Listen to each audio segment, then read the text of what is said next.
Mkristo akienda kwa mwinjilisti akamshirikisha jambo lake la kiroho au kwa mchungaji, haichukui wiki jambo hilo limezagaa mitaani. Lakini bodaboda akipeleka muumini akampeleka mahali fulani pasiri kufanya mambo yake, hiyo si uisikii. Sasa nani mwaminifu, mchungaji au bodaboda?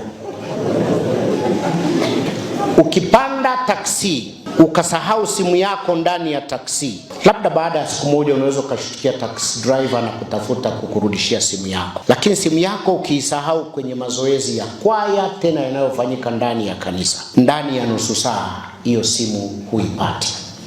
Nani mwaminifu, mwanakwaya au taxi driver?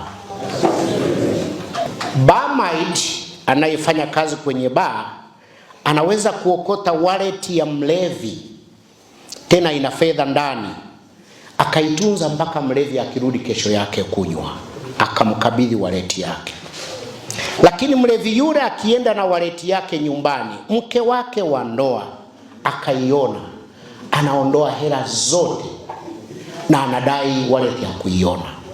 Nani mwaminifu kati ya barmaid na mke wa ndoa?